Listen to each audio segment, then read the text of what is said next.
file berketensi PHP yang fungsinya untuk melihat, mengedit, delete katanya. Atau dengan kata lain CRUD. Tapi yang jelas, data-data elit yang dia share itu berasal dari Peduli Lindungi.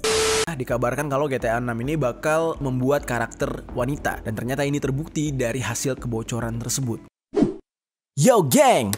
Tekan tombol subscribe geng. Hey yo, what's good? Welcome back to Kamar Jerry.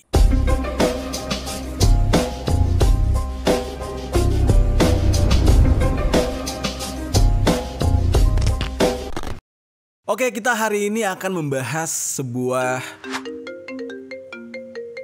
Siapa nih? Halo? Salah sambung. Zaman sekarang tuh modus penipuan tuh ada-ada aja ya geng ya. Terutama melalui nomor handphone. Gue saranin buat kalian untuk install aplikasi Get Contact. Karena dengan Get Contact ini bakal ngebantu kalian untuk mencari tahu siapa penelpon kalian tadi. Jadi caranya gampang banget nih geng. Kalian install aplikasi Get Contact, lalu daftarkan data diri kalian. Nah setelah semuanya selesai, langsung ambil nomor handphone yang menelpon kalian sebelumnya. Nah copy, lalu paste di sini. Nah di sini kalian bakal ngelihat siapa nama dari pemilik nomor handphone tersebut. Nah, di sini sudah tertera nama-nama dia yang disimpan di handphone orang lain. So, dari aplikasi ini kalian bisa tahu ya siapa pemilik nomor handphone ini. Nah, di sini juga kalian bisa melihat siapa nama kalian yang di-save di handphone orang lain. Tuh, nama gue tuh banyak banget, geng. Wish. Nah, jadi buat kalian tunggu apa lagi, langsung cek link yang ada di deskripsi dan juga di pin komen. Langsung klik dan install Get Contact. Geng. Oke, ulah hacker Bjorka sampai detik ini belum bisa terbongkar. Dan kemarin gue udah sempat bahas dengan salah satu narasumber yang cukup terpercaya dan juga dia adalah seorang pelaku gitu ya di dunia cyber security. Yang mana udah pasti dia banyak sekali koneksi-koneksi ke para hacker. Sebenarnya sejauh ini kinerja hacker itu cukup banyak ya geng ya. Kejadian-kejadian hacking atau cracking gitu ya, itu setiap harinya pasti terjadi. Namun apabila seorang hacker membongkar rahasia sebuah negara, ya otomatis negaranya pusing. Apalagi dengan cara Bjorka yang menyebarluaskan data-data yang dia bobol. Sebenarnya nih geng, jauh sebelum Bjorka hadir, ada seorang hacker yang pernah hadir juga di Indonesia. Dan ini sempat heboh di Twitter Indonesia. Seorang hacker legendaris yang biasa dipanggil L, alias El Diablo, alias El Digembok. El sempat membuat gaduh Indonesia atas perbuatannya dia. Gara-gara tindakan dia sama seperti Bjorka, yang dimana dia suka membongkar data-data pribadi orang-orang yang bermasalah, misalnya kayak seorang kriminal dan juga koruptor. Dan setiap kali dia menyebar luaskan data-data tersebut, dia selalu mengistilahkan dengan iris tipis-tipis. Oke, hari ini kita akan membahas kembali tentang kontroversi hacker Bjorka beserta dengan kehadiran dari El Diablo. Langsung aja kita bahas di sisi lain.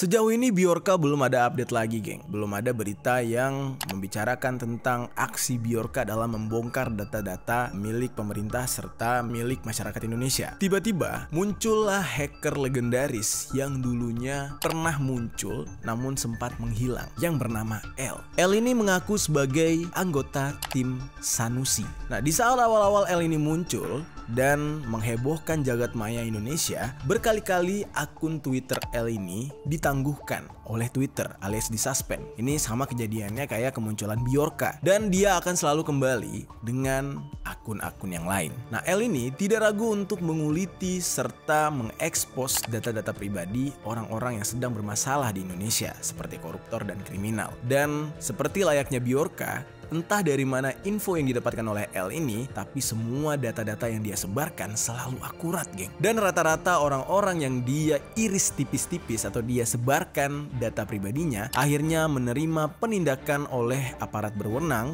meskipun ya sebagian besarnya masih ada yang belum ditangani di saat itu. Dari berbagai aksinya dia yang sebagian memang terkesan kayak orang julid gitu ya, dan juga jahil gitu, suka ya bikin panas gitu ya. L ini merupakan salah satu dari sekian banyak manusia yang pro NKRI. Namun sayangnya dia dibenci oleh kaum oposisi di masa itu. Walaupun sebenarnya L ini kadang tidak hanya menyerang tokoh oposisi yang kebetulan bermasalah, misalkan kayak kasus-kasus korupsi dari tim oposisi gitu.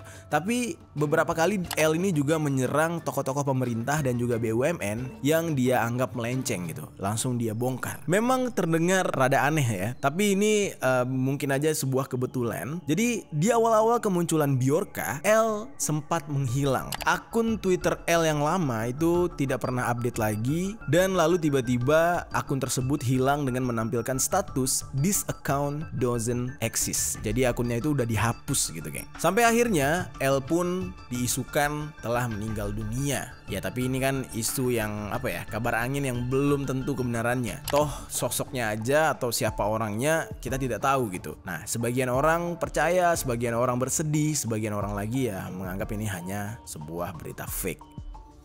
Nah, hilangnya L dari dunia hacker yang membobol data-data pribadi milik negara kita membuat kemunculan Bjorka semakin merajalela nih, geng.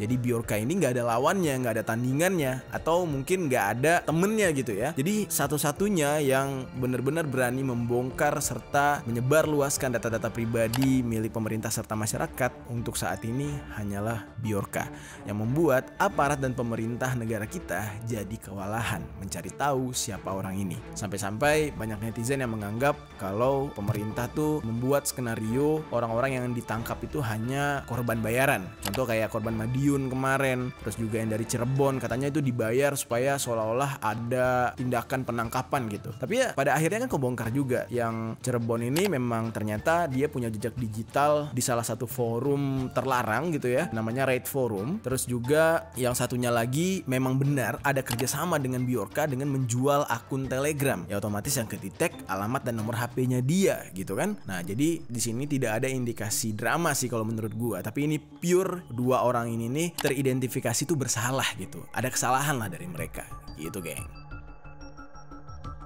Nah, kita kembali lagi nih, geng. Di tengah hebohnya pemberitaan tentang Bjorka, dan belakangan ini Bjorka tiba-tiba menghilang, tiba-tiba muncul salah satu akun Twitter lain lagi yang diduga oleh netizen adalah milik L yang pernah hilang. Nama akun ini adalah Dikunci L. Kalau kita baca tuh Dikuncil. Ini kayaknya memang benar ya, ada hubungannya dengan L yang lama. Karena L yang lama kan nama lainnya itu adalah El Diablo dan El Digembok. Nah kalau kali ini Dikunci L, kayaknya ada kesamaan gitu, dan bisa jadi ini orang adalah orang yang sama.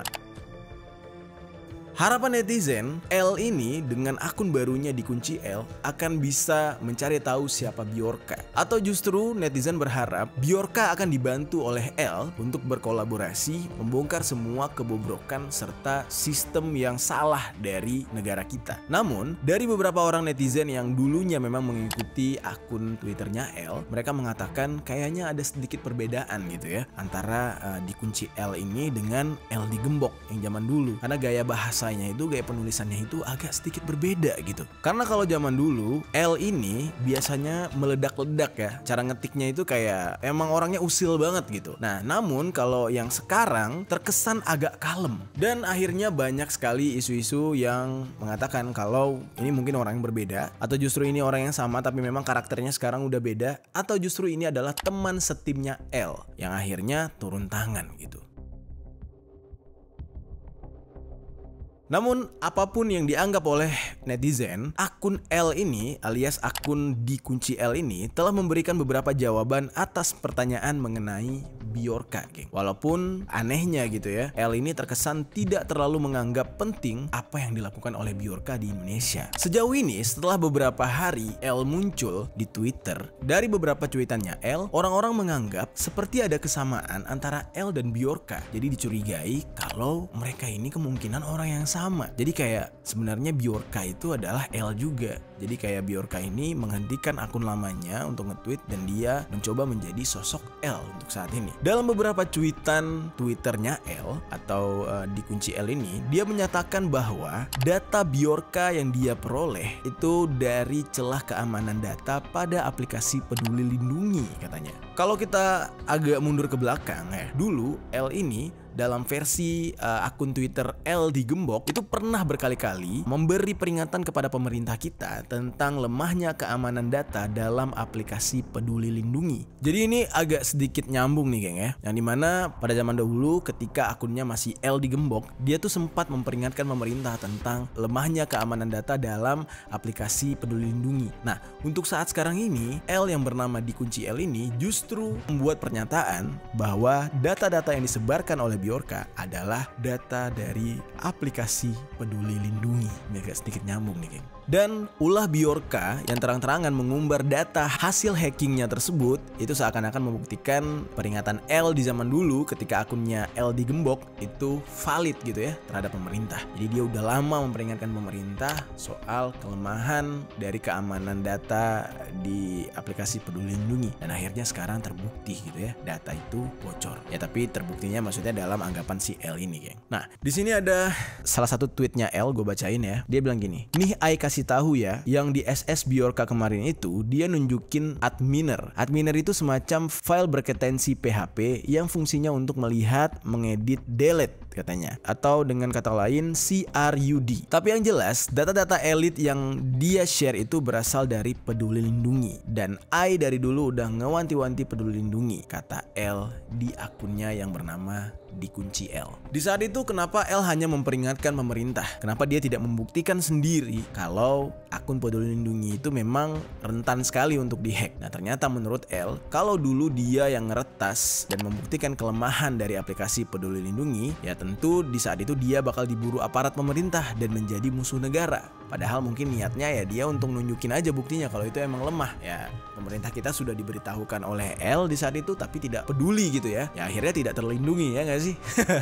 Nah kini pada akhirnya ada pihak lain yang meretas data dari aplikasi Peduli Lindungi tersebut, dan dengan demikian L ini secara tidak langsung telah menampar pemerintah tapi melalui tangan Bjorka. Tapi ya udah telat gitu ya, datanya udah kesebar. Lalu L juga mengatakan di salah satu cuitannya pada tanggal 16 September tahun 2022 kalau ada yang meminta untuk ngulitin akun Bjorka katanya. Untuk sekarang I belum bisa fokus karena I sendiri masih ngembangin beberapa program. Yang jelas dari awal kasus muncul, arahnya kemana, motifnya apa, siapa aja pendengungnya sudah I tandain katanya gitu ya. Berarti dia punya bukti di belakang itu ya.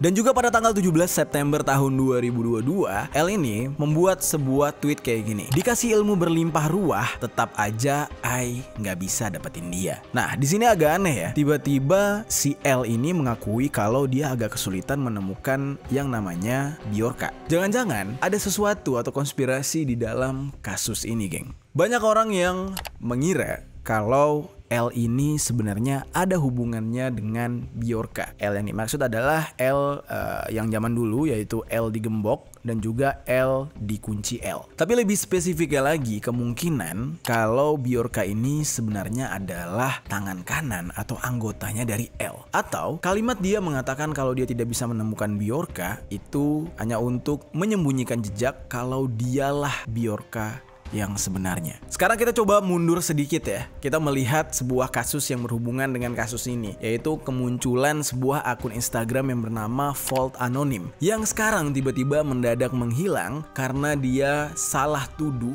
atau dia salah menginformasikan tentang siapa Bjorka, yang dimana dia menyebarkan sebuah informasi yang melenceng atau hoax tentang seorang pria asal Cirebon yang dicurigai sebagai Bjorka cuma gara-gara postingan si pria tersebut mirip dengan Bjorka. Sementara bocah Cirebon ini sebenarnya memposting semua itu di sebuah forum yang sudah lama di take down atau dihilangkan oleh Interpol. Kalau kalian mau lebih jelasnya bisa nonton yang episode sebelumnya dari Bjorka yang pernah kita bahas, oke? Nah, tiba-tiba akun Instagram Vault Anonym ini menghilang dan banyak yang mengatakan kalau akunnya itu hilang gara-gara di-report secara massal sehingga ya di-ban oleh Instagram. Hal ini disampaikan sendiri oleh pemilik akun Anonymous Prime melalui unggahan di akun Instagram cadangan yang bernama vaultcyber_v2.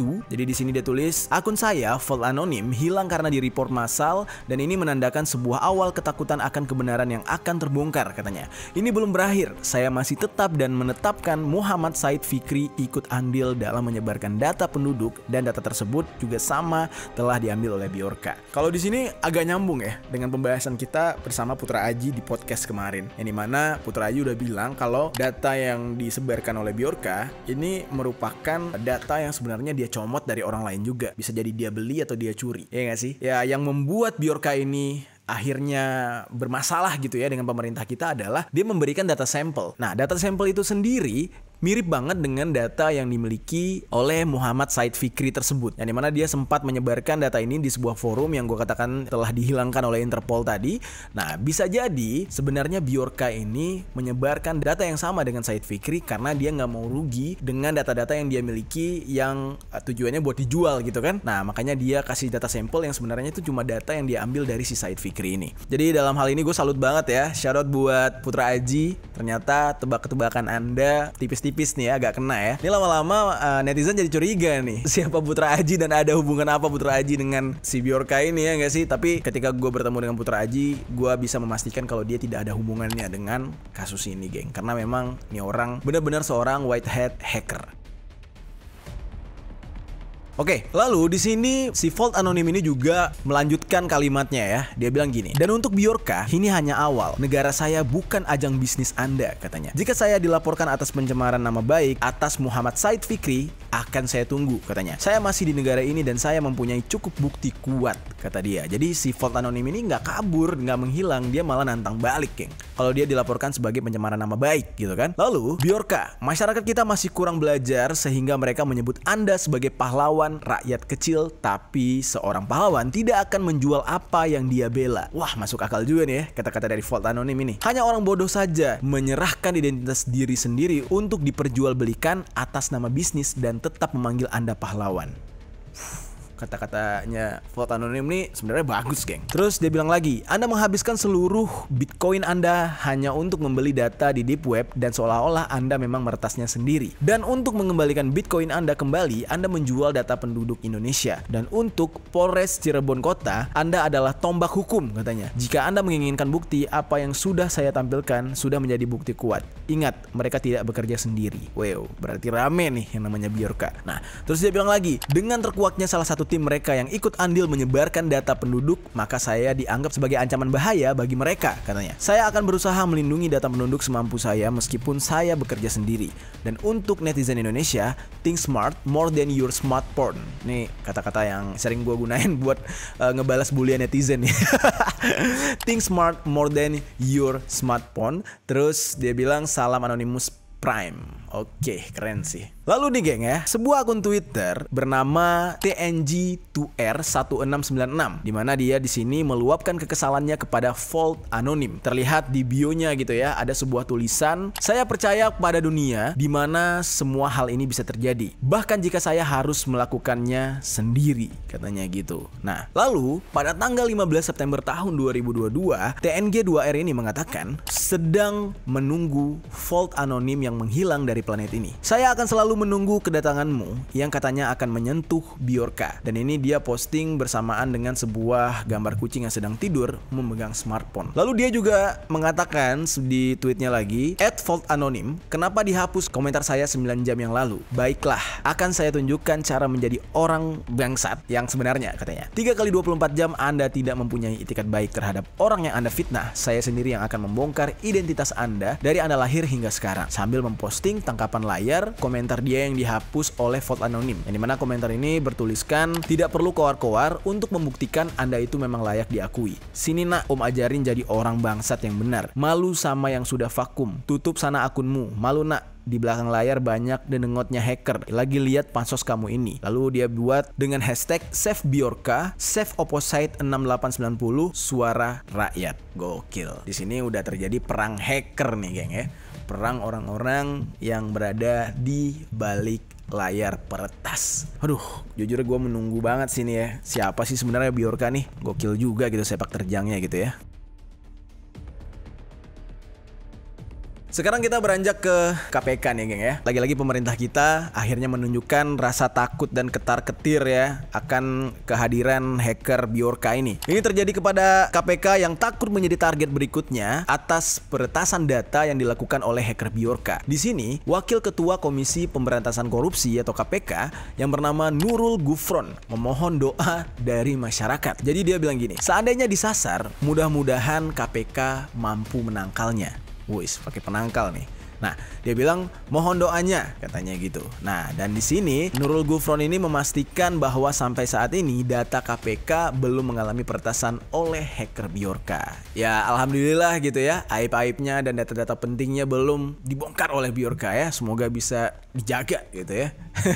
Nah, lalu polisi terus mengusut ya kasus kebocoran data ini yang disebabkan oleh hacker Bjorka tersebut. Di sini Kadif Humas Polri Irjen Dedi Prasetyo mengatakan bahwa tim sus masih bekerja mencari identitas pelaku. Dan oleh sebab itu, Irjen Dedi belum bisa mengungkapkan identitas Bjorka ini sebenarnya siapa. Jadi ini sedang dikerjakan dan sedang dicari orangnya. Dan di dalam proses pencarian Bjorka sejauh ini, terdapat dua nama yang diduga sebagai pelaku. Yang pertama, NSF asal Cirebon, dan ini adalah hasil bongkaran si Vault Anonim, dan juga Muhammad Agung Hidayatullah alias MAH yang sudah dijadikan tersangka karena menjual akun ya kan. Sabar kita ceritakan di konten sebelumnya. Namun sayangnya sampai saat sekarang ini belum ada bukti kuat kalau memang mereka ini adalah Bjorka yang asli. Tapi kalau keterkaitan mereka dengan Bjorka ya mungkin bisa jadi. Dan sampai detik ini kehadiran Bjorka ini masih menjadi sebuah perdebatan. Termasuk pembahasan tentang Bjorka itu dianggap oleh khalayak ramai adalah sebuah langkah untuk memudarkan atau menghilangkan berita tentang pembunuhan Brigadir J dan Verdi Sambo. Sebenarnya di sini gue sebagai salah satu konten kreator yang membahas tentang Bjorka ini juga tidak bisa menampik hal ini ya geng ya. Seperti yang kita lihat lah di media sosial, berita tentang Brigadir J udah mulai lesu. Tapi ini dibarengi juga dengan statement dari Pak Kamarudin ya yang mengatakan kalau keluarga dari Brigadir J sudah pasrah gitu karena penanganan kasus ini terlalu berbelit-belit. Nah, jadi bisa ditarik kesimpulan kehadiran hacker Bjorka ini bukan semerta-merta menjadi alasan utama kenapa berita tentang Verdi Sambo dan Brigadir J jadi melesu atau melemah gitu ya. Ini berkaitan juga dengan keputusan dari keluarga Brigadir J. Nah, jadi sorry banget nih kalau gua memasukkan unsur berita tentang Brigadir J dalam pembahasan ini karena gue perlu mendisklaimer kepada kalian gitu ya. Dan juga kenapa gue membahas hanya fokus kepada Bjorka karena gue jujur aja gue nggak berani bahas tentang kasus pembunuhan Brigadir J. Karena kalian bayangkan aja ya, sudah ditangani sedemikian rupa udah hampir 4 bulan sekarang kagak kelar-kelar. Kalau kita senggol-senggol yang ada nanti kita die ya kan. Jadi better kita main aman aja deh. Gue ampun dah kalau perihal itu.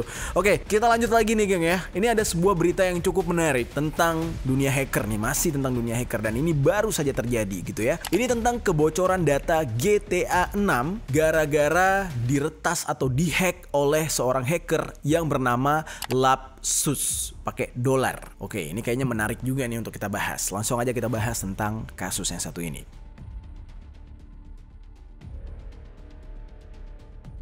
Kasus ini benar-benar menggemparkan dan menghebohkan gara-gara ini pelakunya lagi-lagi hacker. Ini nggak tahu ya, tahun ini kayaknya nih hacker lagi on fire-nya ya. Semuanya lagi berusaha untuk membuat dunia jadi heboh nih geng. Ini yang semakin membuat perhatian dunia terhadap ulahnya hacker gara-gara dia membobol data dari game Grand Theft Auto atau GTA yang ke-6. Bocornya GTA 6 di dunia maya ini mungkin adalah salah satu kasus bocornya game terbesar sepanjang sejarah yang disebabkan oleh hacker. Dan ini benar-benar mengecewakan ya, karena ya banyak sekali gamer-gamer di dunia ini yang menantikan game dari sebuah franchise yang cukup besar namanya dan eksistensinya ya tidak bisa diragukan lagi. Nah, pertama kali data ini bocor di internet via GTA Forums. atau forum yang membahas tentang GTA. Seorang user dari forum tersebut dengan nama akun Tipotuber Hacker yang pertama kali menyebarkan kebocoran ini. Lalu tersebarlah di berbagai macam sosial media semacam YouTube, terus di Twitter, Instagram, dan juga Facebook, serta di media sosial lainnya. Kebocoran ini akhirnya mengungkapkan rahasia besar GTA 6 yang dimana di dalam game ini menampilkan seorang karakter protagonis wanita untuk pertama kalinya. Sama seperti rumor sebelumnya gitu ya, dikabarkan kalau GTA 6 ini bakal membuat karakter wanita, dan ternyata ini terbukti dari hasil kebocoran tersebut.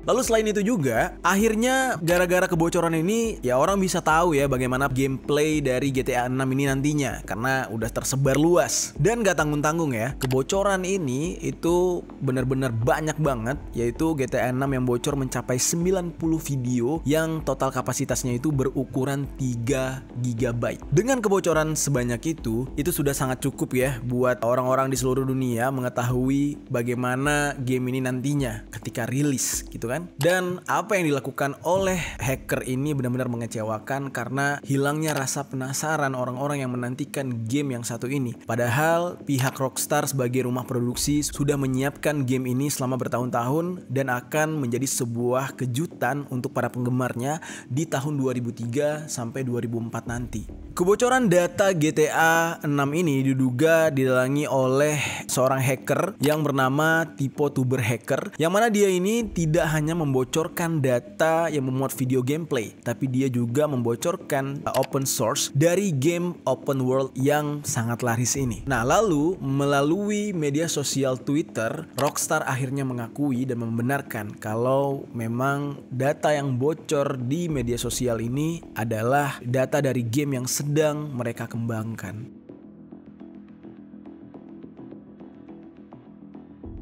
Wah, betapa sedihnya ya geng ya. Dan Rockstar juga mengaku mereka sangat-sangat kecewa gitu ya dengan apa yang sudah mereka kerjakan, sudah capek-capek mereka udah persiapkan, gara-gara si hacker ini malah jadi sia-sia semuanya. Nah, di sini gue bacakan ya sebuah pernyataan dari Rockstar. Dia bilang gini, "Kami baru-baru ini mengalami gangguan jaringan di mana pihak ketiga yang tidak berwenang secara ilegal mengakses dan mengunduh informasi rahasia dari sistem kami, termasuk rekaman pengembangan awal untuk Grand Theft Auto berikutnya, dan kami sangat kecewa karena detail game kami berikutnya dibagikan kepada Anda semua dengan cara seperti ini." Gila, ini benar-benar kalimat yang menunjukkan rasa kecewa yang amat-amat besar ya dari Rockstar. Namun menurut keterangan Rockstar, dengan adanya kebocoran dari pengembangan GTA 6 ini, ya jelas ini membuat game ini tetap berjalan ya, pengembangannya tidak akan berhenti. Cuma aja ini nggak akan menjadi surprise lagi gitu kan.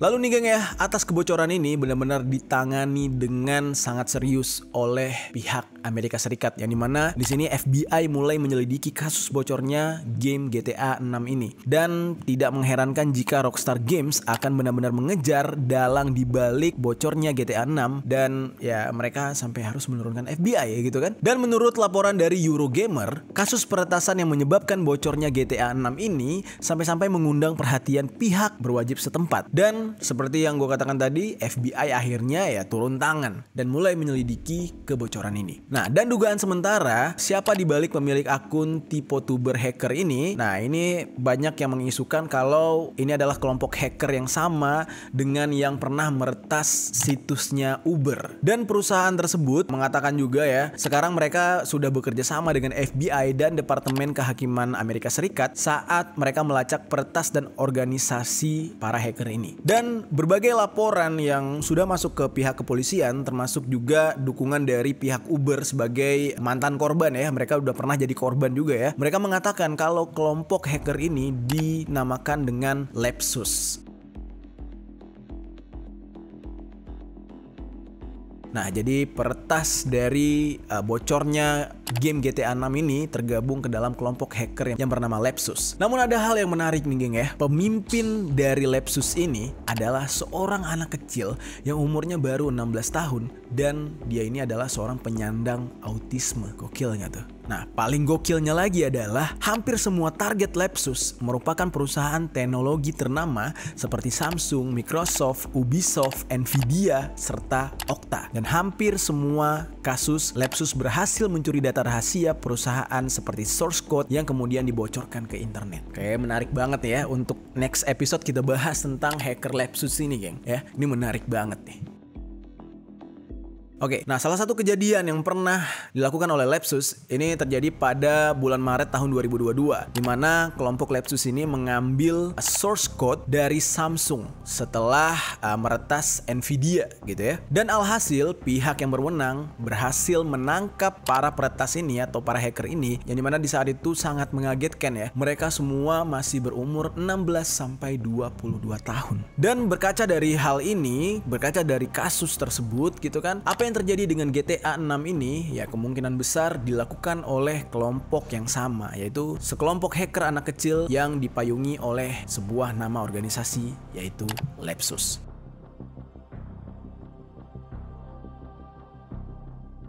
Dalam sejarahnya, di saat Lapsus ini pada akhirnya menyerang perusahaan dengan teknologi kelas kakap ya kan, kayak Samsung, terus Nvidia gitu ya. Nah, sebelumnya mereka itu pernah melakukan serangan cyber di beberapa negara Amerika Selatan. Salah satu korban pertama mereka adalah Kementerian Kesehatan negara Brazil. Yang dimana di saat itu, geng Lapsus ini berhasil mencuri data sebesar 50 terabyte dan termasuk data terkait COVID-19 di saat itu. Dan data-data yang mereka curi itu tidak terenskripsi ya, tidak dienkripsi oleh mereka. Cuma hanya mereka itu mengancam si pemilik data dengan meminta tebusan. Apabila tidak diberikan tebusan dengan sejumlah uang, maka mereka akan menyebarluaskan data-data tersebut. Nah, untuk menyusup ke dalam sistem internal target, tim hacker Lapsus ini menggunakan berbagai strategi. Mulai dari menggunakan malware Redline yang bisa digunakan untuk mencuri password, dan juga rekayasa sosial, hingga membeli username dan juga password yang bocor dari dark web. Ini berbeda banget ya dengan hacker-hacker lain yang dimana para hacker ini biasanya secara diam-diam gitu kan melakukan peretasan, mereka merahasiakan diri mereka, mereka bersembunyi. Nah, sementara Lapsus ini dengan terang-terangan menunjukkan diri mereka ketika mereka berhasil meretas sebuah situs. Ya maklum aja ya, namanya juga anak kecil, emosinya beda dan masih pengen tampil gitu kan. Dari sebagian besar hacker-hacker yang disebut dengan geng ransomware itu memiliki situs tersendiri tempat mereka membocorkan data perusahaan ya, seperti misalkan yang digunakan oleh Bjorka kan, seperti Bridge.to atau ada Raid Forum. Di sanalah mereka secara rahasia atau itu menjadi dark web mereka untuk saling bertukar informasi dan melakukan jual beli atas data yang sudah mereka retas. Tapi geng Lapsus ini justru berbeda ya, mereka benar-benar terbuka dan gampang banget dilacak gara-gara strategi mereka atau cara mereka yang kurang aman, yang dimana mereka selalu mengandalkan Telegram dan media sosial untuk menyebarluaskan pencapaian mereka. Jadi benar-benar terbuka, benar-benar kayak bocah-bocah pengen eksis gitu. Dan untuk saat ini channel Telegram Lapsus memiliki sekitar 48.000 followers. Nah, cukup banyak ya geng ya yang bergabung dengan forum atau grup Telegram dari Lapsus ini, yang dimana orang-orang yang bergabung ini bukan hanya sekedar untuk mengobati rasa penasaran gitu ya, tapi mereka ini juga sebagai penggemar gitu. Ini gokil juga sih. Nah itu dia geng, perkembangan tentang kasus Bjorka, kemunculan L, dan juga sebuah kejadian yang benar-benar menggemparkan dunia atas peretasan game ternama terbesar di dunia, yaitu GTA 6. Nanti kita tunggu aja perkembangannya ya, apakah geng Lapsus benar-benar pelakunya atau justru ada hacker lain. Nanti kalau misalkan sudah ditemukan oleh FBI, sudah tertangkap, kita akan membahas kembali tentang kasus ini.